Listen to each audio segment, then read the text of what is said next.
네, 안녕하세요. 반갑습니다. 네, 함께 하시는 우리 충현의 모든 성도님들 또 환영하고 축복합니다. 네, 오늘은요, 저희가 추석 명절을 맞이해서 귀한 나눔의 시간을 좀 갖고자 합니다. 특별히 우리 교수님 모시고 우리 명절 때 여러 가지 갈등과 궁금증들이 많았는데 그것을 좀 해소하고자 이 자리를 마련했습니다. 우리 교수님 모시고 함께 나눌 텐데요. 우리 교수님 먼저 소개 좀 해주시겠습니까? 네, 안녕하세요. 현재 총신대학교 신학대학원에서 성교학을 가르치고 있는 배춘섭 교수입니다.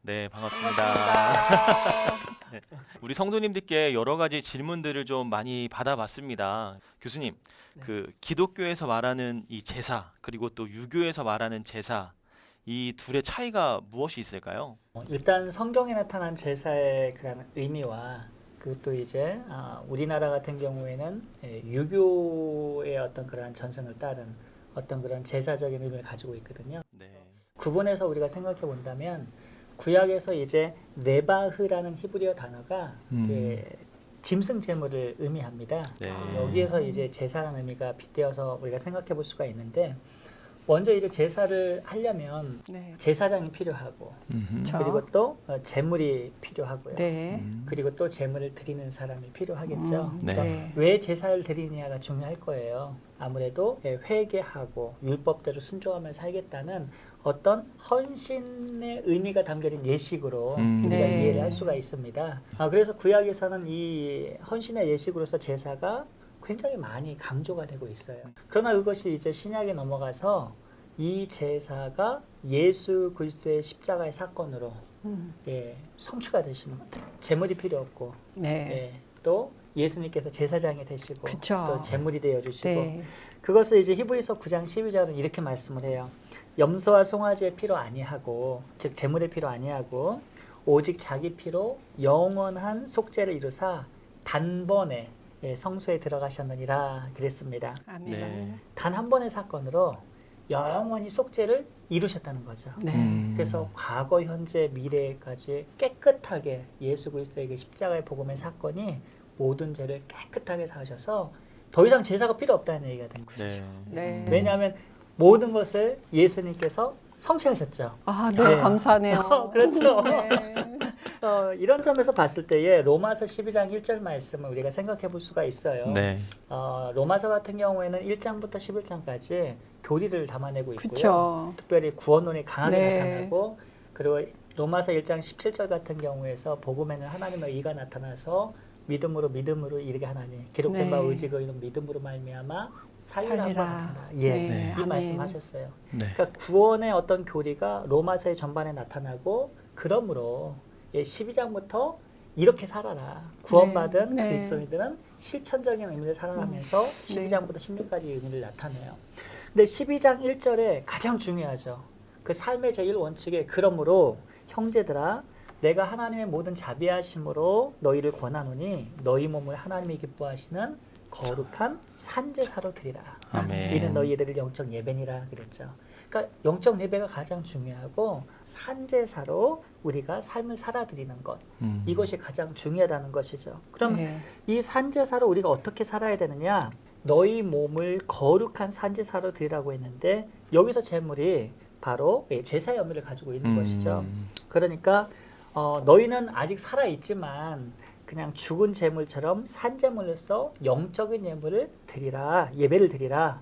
쉽게 네. 말해서 자기를 부인하고 네. 하나님께 제물처럼 드려지는 예배의 삶을 살아라. 이렇게 아멘. 말씀하신 겁니다. 네. 그래서 우리가 이 예수님을 쫓는 그러한 삶, 그리고 하나님께 예배하는 그러한 삶, 이것이 이제 제사의 의미가 예배의 의미로 전환이 돼버린 것이죠. 네. 그러니까 성경에서 말하는 제사의 의미는 구약에서는 바로 제물을 드리고 제물과 또 제사장이 필요했지만 그렇죠. 예수 그리스도 한 분으로 완전히 네. 이것이 승화가 되고 우리에게는 이제 예수님이 필요하고 예수님으로 말미암아 모든 것을 이루어지게 된 것입니다. 아멘. 아멘. 우리에게 남은 건 예배만 있는 것이죠. 아멘. 네. 그러니까 우리에게는 더 이상 제사가 필요가 없습니다. 그렇죠. 아, 너무 예. 감사해요. 이 예배가 네. 완전한 예배가 네. 된 거죠. 그렇다면 지금 이제 비기독교적인 사상으로 이제 유기력 사상의 제사는 어떤 의미를 가지고 있느냐 살펴보면은요, 예배는 대상이 하나님이시지만 이 유교의 제사는 대상이 조상신, 죽은 자가 되는 것이죠. 그러니까 하나님이 아닌 다른 대상이 되는 것입니다. 그리고 목적도 우린 예배를 드린 이유가 하나님의 영광을 위해서, 그쵸. 구원받은 네. 은혜에 감사해서 네. 네. 하나님의 백성의 공동체로서 기쁨으로 감사함으로 예배를 드리지만 이 제사는 목적이 있어요. 이 제사를 통해서 자신이 얻고자 하는 그러한 소원의 성취나 다른 어떤 영적인 세력이나 다른 환경에 의해서 지배를 당하지 않기 위해서 좀 액과 화를 좀 면하기 위해서 아니면 복을 받기 위해서 이런 분명한 목적에 의해서 좀 동기가 네. 기독교의 예배의 목적과는 전혀 다른 데로 네. 출발을 하게 되죠. 우리는 이 제사와 예배를 일단 구분을 해야 되고요. 네. 네. 그리고 구약의 제사와 또 유교의 제사도 다르다는 것. 네. 그래서 기독교로서 예배 중심을 온전한 예배를 드리되 이제 어떻게 복음을 전하여서 또 이제 하나님께 이끌 것인가 네. 거기에 대한 교수님이 이렇게 자세하게 이렇게 설명을 해주시니까요. 이해가 쏙쏙 잘 들어오는 것 같습니다. 그러면 두 번째로 네네. 우리가 제사 이렇게 드리면서 우리가 추도 예배, 그다음에 추모 예배, 뭐 추모식 이런 식으로 많이 표현을 하잖아요. 네네. 근데 이런 표현 중에 어떤 표현이 정확한 표현인지 저희가 잘 모르니까 자세히 좀 알려주셨으면 합니다. 정말 중요한 질문을 하신 것 같아요. 네. 왜냐하면 어떤 표현이 적절할까? 네. 우리가 추도라고 했을 때는 쫓을 추 그리고 슬퍼할 도자를 쓰고 네, 있습니다. 네. 기본적인 의미가 어떤 의미를 담겨져 있냐면 죽은 자를 향하여 부모님이나 조상에 관하여서 그분을 쫓고 네. 그리고 그분 때문에 슬퍼하고 그런 의미가 기본적으로 깔려 있는 거죠. 네. 그러나 저는 이 부분이 조금 아쉬워요. 왜냐하면 저희 부모님도 그리스도인이신데 네, 네. 저는 우리 부모님께서 예수님 믿고 구원받았으면 저는 믿고 있습니다. 네. 그리고 성경에 기록된 대로 네. 예수님 믿고 하나님께서 구원하셨기 때문에 천국으로 이끄실 줄로 네. 저는 하나님 말씀을 굳게 믿고 있어요. 아멘. 네. 그렇죠. 그 네. 언약과 약속을 분명히 믿는 거죠. 네. 그렇다면 굳이 계속해서 이 땅에서 슬퍼만 할 수 있을까? 그쵸. 슬퍼하면 감사할 안 되죠. 일이죠. 네, 네, 네. 감사하죠. 네. 하나님께서 네. 하나님 네. 곁으로 갔으니까 그러니까요. 네. 얼마나 기뻐요. 네, 맞습니다. 그래서 우리 장례식에도 보게 되면 다릅니다. 네. 예, 비기독교인의 장례식과 한 번은 제가 이제 그 장례식에 갔는데 한쪽에서는 그리스도인이 이제 소천하셔서 장례를 치르는데 네. 찬송 소리가 있고 조용하게 하나님께 예배를 드리면서 슬픔 가운데서도 기쁨이 있고 소망이 보이는 거예요. 네. 이제 주님께서 부르셨고 아, 주님 곁으로 가셨고 네. 이 땅의 고생 슬픔 이제 다시는 경험하지 않으시고 네. 영원한 천국에서 감사하죠.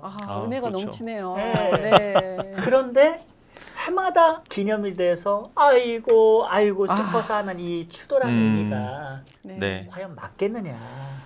안 맞네요. 그렇죠. 그래서 네, 추도보다는 네. 추모를 쓰는 것이 낫겠다. 네네. 쫓을추 그리고 그리워할 모를 해서 그리워할 뭐. 살아생전에 그래도 자녀를 교육을 시키시고 네. 신앙의 본을 보이시고 네. 비록 혹시라도 그분들이 비기독교인이었다 할지라도 일반인족 가운데에서 부모로서의 또 우리를 키워주시고 정을 나눠주신 그쵸. 그 사랑에 대해서 그리워할 수는 있잖아요. 네네, 그렇죠. 그렇죠. 네. 그러니까 그런 차원에서 봤을 때 추모의 용어가 네. 적합하다라고 우리 생각을 했어요. 네. 근데 단지 이렇게 됐을 경우에 이제 또 한 가지 떠오르는 그런 궁금증이 있어요. 네. 아니 그러면 추모 예식이 맞습니까? 아니면 추모 예배가 맞습니까? 네. 그렇죠. 이 질문이 네. 떠오르게 되는 거죠. 그렇네요. 우리의 목적은 분명하죠. 네. 예배의 대상은 하나님. 하나님이시죠. 네. 예배의 대상이 절대로 사람이 될 수가 그렇죠. 없습니다. 네. 추모를 하는데 부모님을 추모하면서 자칫하면 뉘앙스가 죽은 자를 아니면 돌아가신 부모님을 그리워하면서 예배한다 이런 뉘앙스를 줄 수가 네. 있어요. 네, 그렇죠. 그래서 저는 이 부분에 대해서 추모 예식이라는 말이 또 좀 더 오해를 불식시키는 데 맞지 않나 그렇게 네. 생각을 하고요.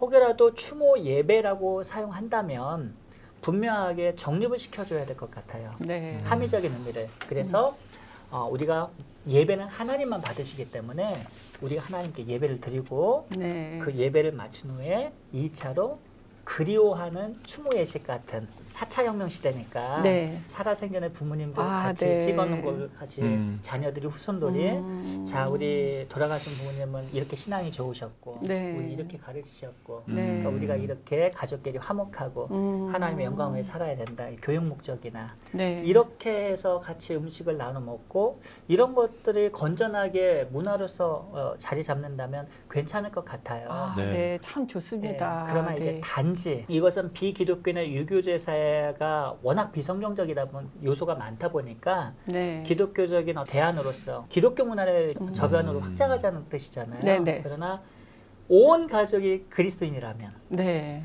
굳이 굳이 추모 예식을 할 네. 필요가 있을까? 그러니까 네. 궁극적으로는 이러한 어떤 문화보다도 하나님께 예배를 올려드리고 그 안에서 삶의 목적을 찾고 이것이 궁극적으로 우리가 나아가야 될 네. 방향성이라고 생각을 해요. 아, 참 좋은 말씀 주셔가지고 은혜가 풍성합니다. 네. 그러면 저희가 굳이 신앙을 가지고 있는 사람이라면 제사를 드릴 필요가 있을까에 대한 이야기를 좀 나눴었는데 네네. 그럼 만약에 좀 가족들마다 다 신앙이 있으면 좋겠지만 좀 믿지 않는 사람들도 있다 보면 네네. 불가피하게 제사를 지내야 될 때가 있잖아요. 그렇죠. 그럼 만약에 그리스도인으로서 내가 제사를 드려야 하면 어떻게 제사를 드려야 할까? 어떻게 행동을 하면 좋을까? 음식에 관해서 한번 예를 들어 설명을 드릴게요. 네. 우리가 제사 우상에게 바쳐지는 음식을 먹느냐 먹지 않느냐에 대한 이슈가 네. 고린도전서에 나타나요. 아, 네, 네. 몇 장일까요? 예. 8장에 8장. 나타납니다. 네. 맞습니다. 네, 네. 예. 그러니까 그 당시 이제 사도 바울이 사역했던 이 고린도는 항구 도시죠. 네. 그러니까 많은 사람들이 모였을 것이고 교통의 유충지였기 때문에 서로 문화가 좀 다른 사람들이 많이 섞여 살았을 가능성이 커요. 예. 근데 이제 그런 상황 속에서 우상 앞에 붙여져 있는 정육점 있는 고기가 네. 우상 신전 앞에 다 올라갑니다. 네, 그리고 거기서. 제사가 드려져요. 네. 그렇죠. 네. 네. 그리고 나오면 누구든지 알아요. 저거 우상 신전 앞에 들어갔다 나온 음식이야. 그 고기야. 네, 네. 그런 문화였어요. 아, 자, 그러면 그리스도인들은 갈등하게 됩니다. 그렇죠. 저 제물로 드렸던 그 고기를 네. 먹어야 되느냐, 네. 먹지 말아야 말아야 된다. 되느냐. 그렇죠. 네. 먹자니 찜찜하고 그렇죠. 먹지 않자니 이거 어떻게 해야 될까? 먹지 않으면 비단의 대상도 되거든요. 그렇죠. 그렇죠. 쟤는 너무 그렇죠. 특이하게 너만 깨끗하니? 그렇죠. 맞아요. 그런 경우가 종종 있어요. 먹는 게 뭐가 대수라고 뭐 네. 이렇게 말할 수도 있고요. 네. 그렇다면 저는 이 부분에서 이렇게 생각을 해요. 고린도전서 8장 9절 말씀에 이런 말씀이 있습니다. 그런즉 너희의 자유가 네. 믿음이 약한 자들에게 걸려 넘어지게 하는 것이 되지 않도록 조심하라. 아, 네. 여기서 강조한 것이 사도 바울의 자유입니다. 프리덤. 네. 그럼 무슨 자유를 말해요? 먹어야 되는 자유입니까? 먹지 않아야 되는 자유입니까? 먹어야 하는 자유죠. 그럴까요? 먹지 근데- 않아도 되는 자유도 그렇죠. 있죠. 그렇죠. 네. 먹기 싫으면 안 먹어도 자유고 네. 먹어도 먹을 수 있는 자유. 자유도 말하는 거예요. 네. 음, 무조건 먹어야 된다면 어쨌든 자유는 아니죠. 네. 그렇죠. 무조건 먹지 않는 것도 그것도 그쵸. 자유가 아닐 수 있어요. 네. 그렇다면 어떤 기준으로 자유라고 말하느냐 우리가 생각해 봐야 돼요. 그렇죠. 여기에 대표적으로 상반되는 어떤 본문이 다니엘서입니다. 음. 다니엘은요 뜻을 정해가지고 고기를 먹지 아니하고 그렇죠. 네. 그러니까 부정한 음식을 먹지 아니하고 정결한 음식으로만 네. 감옥에서 먹었어요. 음. 고기를 먹지 않았는데도 얼굴이 빛이 났다고? 났죠. 예. 네. 그럼 왜 다니엘은 먹지 않았고 네. 왜 사도 바울은 먹으라고 했느냐? 네. 사도 바울은 강한 자와 약한 자를 표현을 쓰면서요. 신장 앞에 바쳐졌던 고기를 먹는 자는 신앙이 믿음이 좋은 강한 자라고 표현을 썼어요. 아. 그리고 먹지 않는 자를 약한 자라고 표현을 썼어요. 네. 그러니까 우리가 상식적으로 생각하기에는 안 먹는 게 신앙이 더 좋잖아요. 네. 그렇지 그렇죠. 않아요? 그쵸. 네. 제사 지내는 그렇죠. 음식이니까. 네, 아니 네. 우상 앞에 일단 한번 들어갔다 왔는데 네. 안 먹는 게 더 신앙이 강한 거 아니에요? 우리 상식적으로. 그럴 수도 있고요. 그런데 이분이 네. 자유라는 표현을 쓰면서 이분의 기준은 복음이고 네. 예수 그리스도고 네. 누가 주인인가 가장 중요했던 거예요. 네. 그러니까 이 음식도 우상 네. 앞에 들어갔다 나왔다면 그래서 그게 이제 귀신의 것이 됐다든지 부정이 됐다든지 이런 개념이랑 우리가 완전히 못 먹겠죠. 네. 기본적으로 하나님이 천지를 창조하시고 네. 모든 것의 주인이심을 알았던 거예요. 네. 그리고 우상은 nothing이다. 아무것도 아닌 존재라는 것이죠. 그쵸. 이사야 선지자도 그걸 강조해요. 네. 심지어 우상이라는 것은 어쩌면 인간의 탐욕에 맞는 거예요. 예. 그렇죠. 예를 들어서 어떤 조각을 깎아요. 음. 그래서 이건 나를 지키는 우상이다, 신이다. 네. 의미대로 누가 있어요?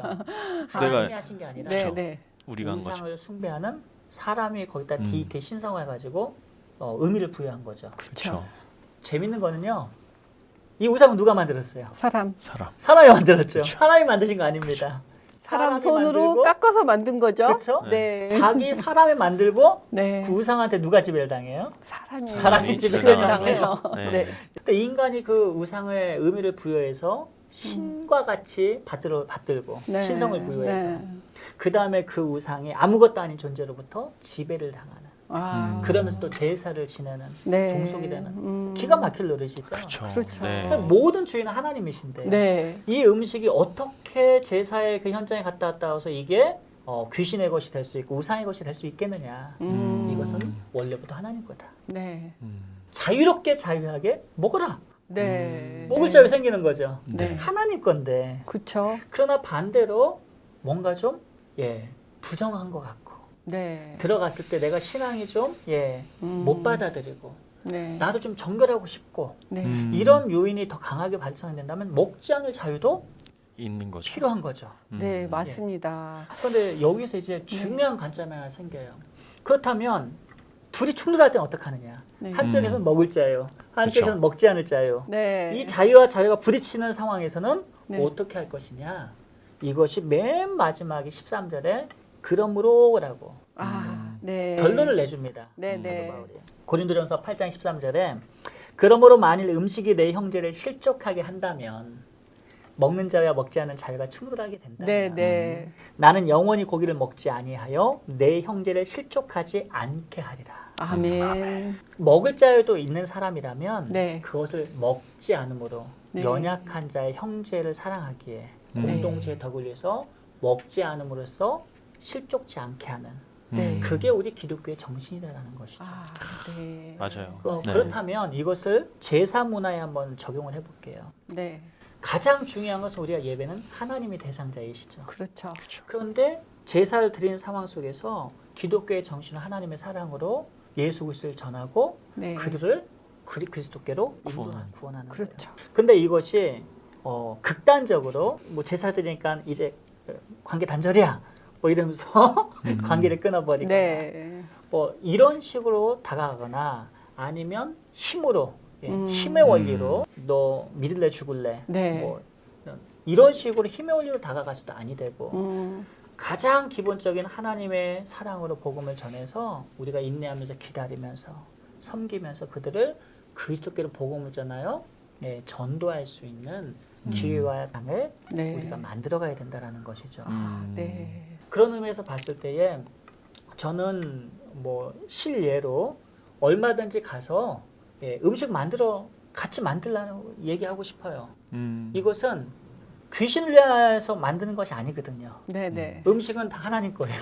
맞습니다. 네. 세상이 다 하나님 거예요. 네. 그리고 귀신이 있다고선 치더라도 네. 피조물에 불과하죠. 음. 쉽게 말하면 피조물 따위예요.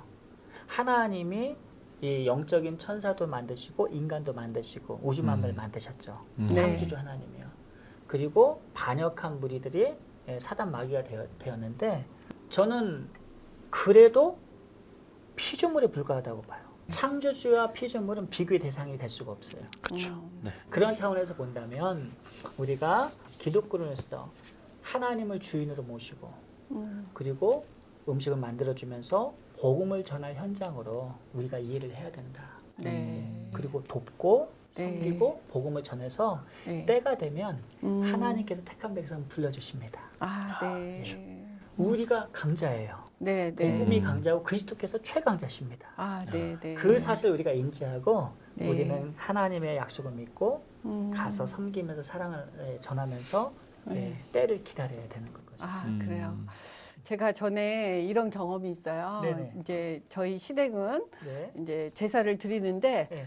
그곳에서 이제 애들 큰아빠가 그 네. 제사 음식을 드셨어요. 네네. 그러니까 우리 애들이 엄마 큰아빠 저 제사 음식 다 먹었어 뭐 이러는 거예요. 네네. 그래서 그거는 큰아빠는 할아버지가 살아 계실 동안은 그렇게 하신다고 했어. 원래 시당은 잘 지키고 있는데 할아버지가 제사 음식도 안 먹고 제사에도 참석 안 하면 상처를 받으실까봐 큰아빠는 그렇게 할 테니까 너희들은 신앙을 지켜라 이렇게 한번 얘기한 적이 있어요. 예, 예. 그래서 우리 아이들한테도 큰아빠는 할아버지 살아계실 동안은 그렇게 행동할 거니까 진정한 신앙인에서 벗어나지 않았다라고 네. 한번 설명한 적이 있어요. 멋지십니다. 예. 그래서 그 다음에 할아버지가 돌아가신 다음에는 애들 큰아빠 가족이랑 저희 가족은 뭐 제사에 물론 일체 참석은 하지 않았어요. 그리고 예. 저희들끼리 같이 아까 말씀드린 예배를 같이 좋습니다. 드리고 예.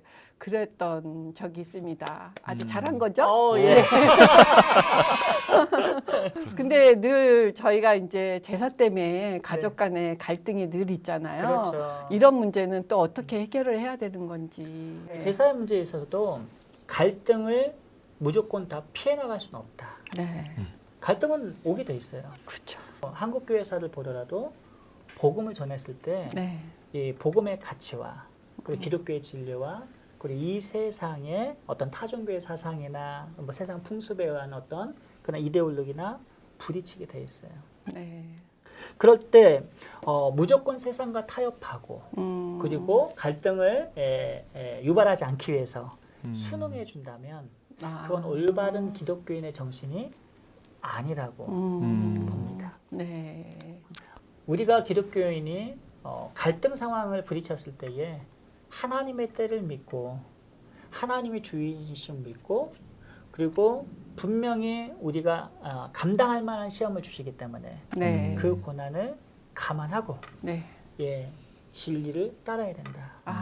근데 이제 그 방법에 있어서는 여러 가지가 있겠죠. 네. 힘의 원리를 할 것이냐 하나님의 하나님의 때를 믿고 예수 그리스도처럼 네. 순종의 의미로 겸손과 순종의 삶으로 나아갈 것인가. 네. 당연히 후자죠. 네. 네, 네. 네. 예수님께서도 힘의 원리로 얼마든 군대를 동원해서 하실 수 있었을 거예요. 네. 그러나 기독교 정신 그것이 아닙니다.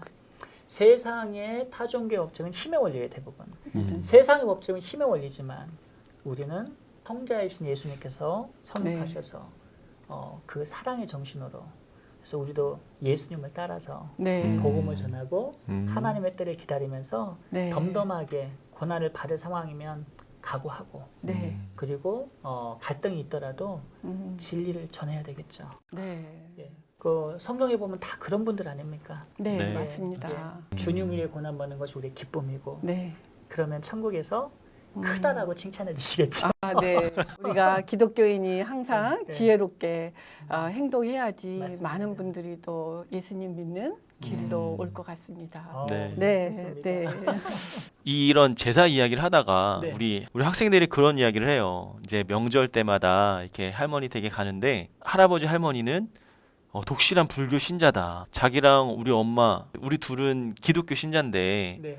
자꾸 할머니 할아버지가 이 제사를 강조하고 어렵게 그 상황을 만들어 가서 뭐 조부모님이나 우리 가족들 간의 이 신앙이 뭐 불교, 천주교 이렇게 여러 가지 혼합적으로 되어 있을 때 네. 혹시 어떻게 좀 지혜롭게 대처하는 방법이 좀 있을까요?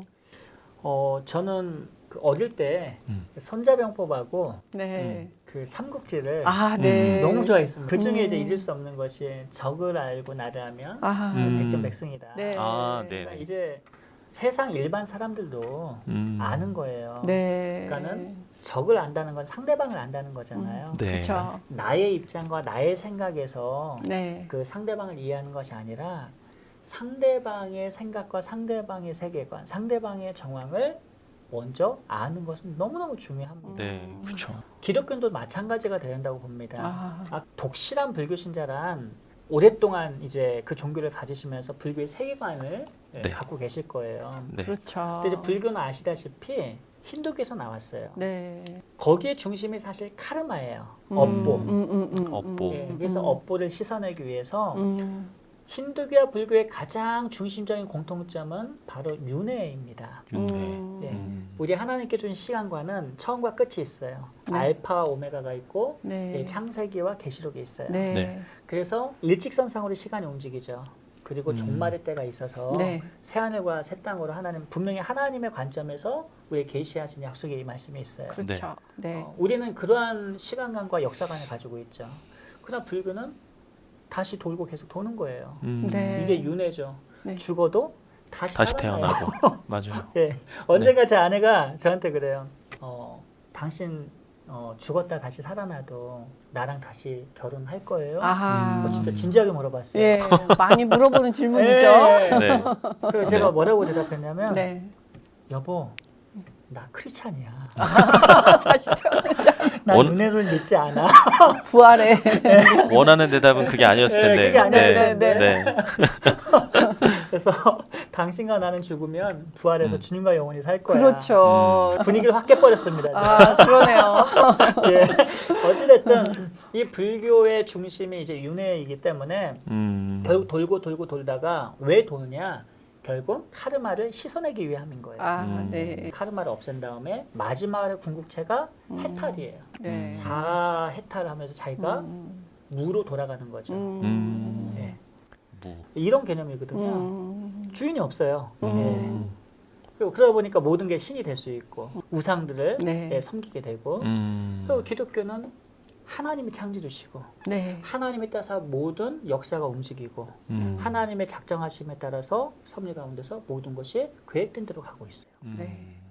그러니까 이러한 세계관의 차이를 우리가 이해를 하고 그들에게 그래서 복음을 계속 전해야 됩니다. 네. 예. 그래서 계속 복음을 전하면 그 진리를 깨닫고 성령께서 감동감화 시키시면 네. 깨달음을 주시죠. 그렇죠. 그러니까 우리가 깨닫지 네. 못하면 죄도 회개할 수 없고요. 맞아요. 깨닫지 못하면 은혜도 네. 못 받습니다. 그렇죠. 맞습니다. 네, 네, 네. 깨닫는 것이 얼마나 큰 하나님의 은혜인지 그렇죠. 몰라요. 네. 그래서 그런 깨닫게 하시는 하나님의 역사가 네. 분명히 있거든요. 그렇죠. 택한 자에는 하나님의 네. 때 반드시 구원을 내십니다. 네. 그러니까 이 사실을 우리가 믿고 하나님이 구원의 주권자이심을 믿고 복음을 전하며 섬기고 사랑을 실현하는 거죠. 그렇죠. 천주교 같은 경우에는 이러한 기독교의 진리를 사실은 좀 융합했다고 보시면 돼요.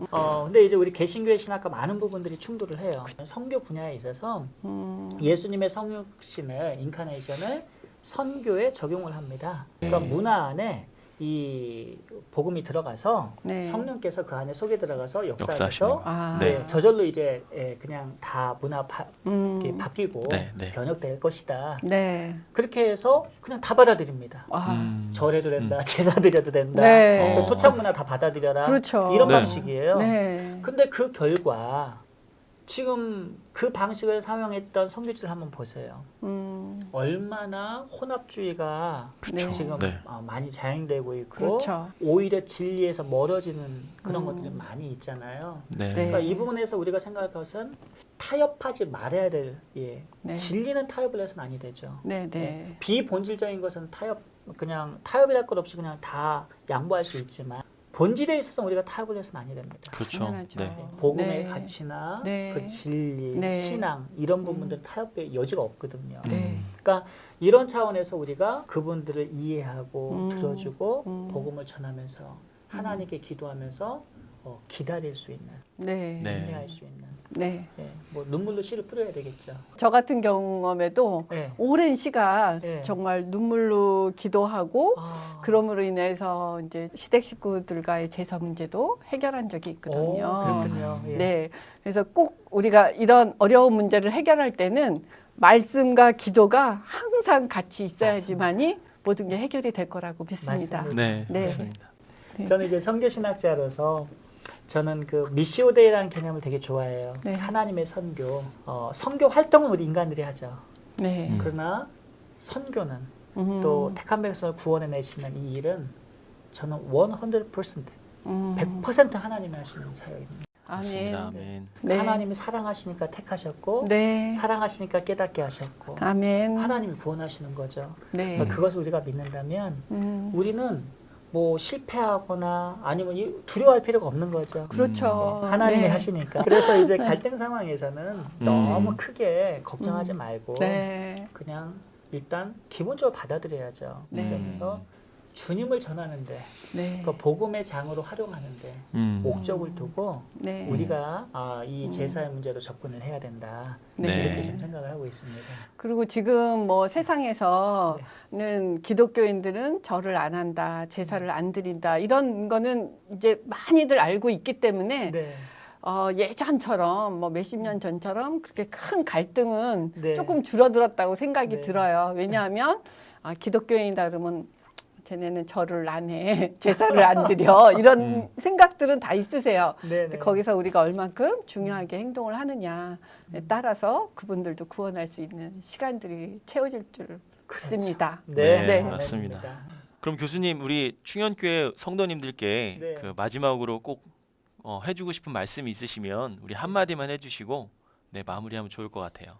네, 반갑습니다. 우리 충현교회 모든 사랑하는 우리 성도님들, 또 이게 비대면이지만 영상을 통해서 인사를 드리게 되어서 매우 기쁘게 또 감사하게 생각합니다. 전 어렸을 때부터 충현교회에 대한 이야기를 많이 들었죠. 한국을 또 대표하는 교회이기도 하고 또 굉장히 신실하신 분들께서 또 하나님을 사랑하는 그런 귀한 공동체임을 저는 이렇게 알고 있습니다. 비록 코로나 때문에 우리 대한민국뿐만 아니라 전 세계가 잠시 활동을 멈춘 것 같고 어려운 가운데 있지만 우리 충현교회 성도님들의 기도와 복음에 대한 그러한 기치를 가지고 예수 그리스도의 사랑을 실천하시는 이 공동체를 통해서 선교가 멈추지 않고 그리고 또 이 대한민국이 또 다시 활력을 얻고 또 전 세계의 택한 백성들이 구원하는 그 이 일에 또 큰 일을 행하실 것이라고 저는 믿고 감사를 드립니다. 예, 또 다음에 기회가 있으면 또 찾아뵐 기회가 있으면 좋겠고요. 또 불러주셔서 감사드리고 여러분 가신 앞길에 하나님의 크신 은총과 또 사랑이 함께 하시기를 원합니다. 감사합니다. 아멘. 감사합니다. 감사합니다. 네.